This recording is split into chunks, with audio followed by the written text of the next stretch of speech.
What's going on, guys? It's Luck here, and today we'll be talking about Zuko versus Azula.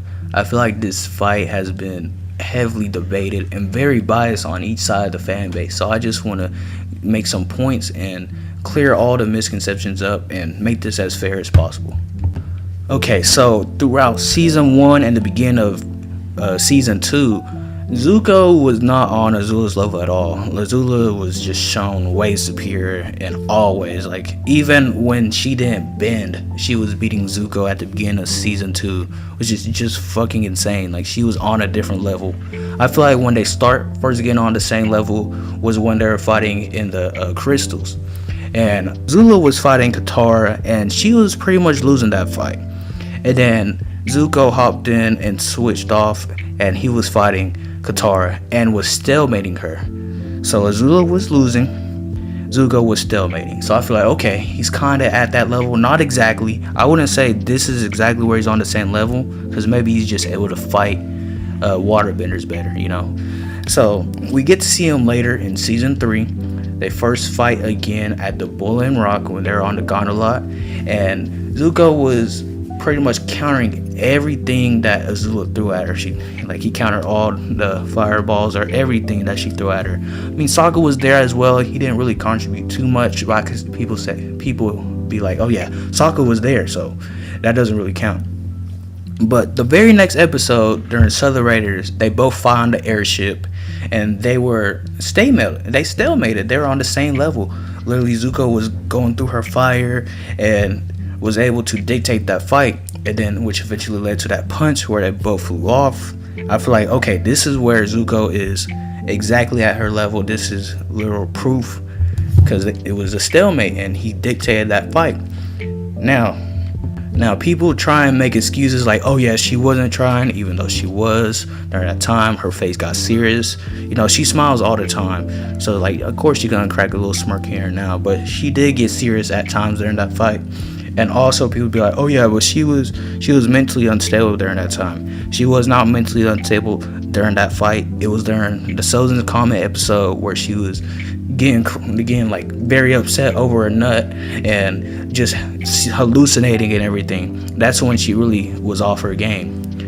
Now, for the final Agni Kai, when they actually fought again when she was not mentally straight, I feel like that's unfair for Azula, because obviously she wasn't mentally there. She wasn't fine the same. She was a bit reckless, and the things that she usually does, she didn't usually do. So if people try and bring that up to why Zuko wins, that's a bit unfair as well. And also people try and take in the Iroh statement when Zuko is like, hey, I could take Azula, and Iroh is like, no, you take someone with you.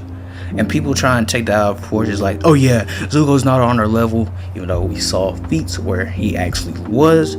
I feel like that statement's just to make sure that he's safe, because let's be serious, if I had a little brother and he's finding a kid who's around his level, like, I'm fine with my little brother fighting him, but in case he'll lose, I'd be like, hey, bring your big brother with you, or bring your big sister with you or something, just in case, because that fight could go either way. They're on the same level. I feel like Katara was just there to balance it out.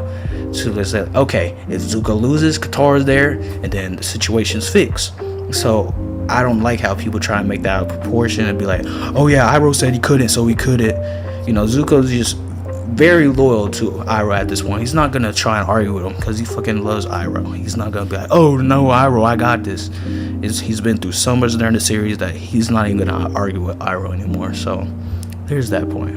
And now in the comics, we also have where Azula redirected lightning back at Zuko, and I feel like he didn't know that she could do that, so she kind of shocked him and surprised him, kind of caught him off guard a bit. It's kind of like how Aang redirected lightning, was gonna redirect lightning at Ozai, but didn't. Would I say, oh yeah, Aang's stronger than Ozai just because of that? No, because outside of that, Ozai was dominating that whole entire fight.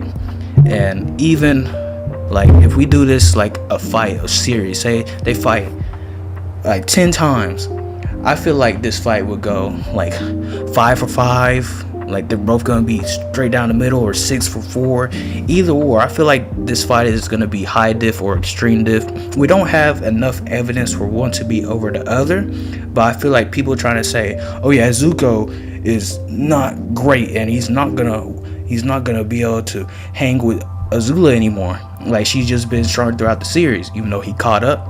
And people say in the comics she surprised him with lightning, which means she's stronger now. No, I feel like that's unfair, interpretations. So that's all the points I wanted to say. I just felt like the fan bases were biased to a character and probably didn't give a fair interpretation. So that's all the points I wanted to make. If you disagree with anything or want to make a point in the comments, go ahead and leave a comment. Also leave a like, subscribe, all that good stuff. And I appreciate y'all for watching this video, and y'all have a good day.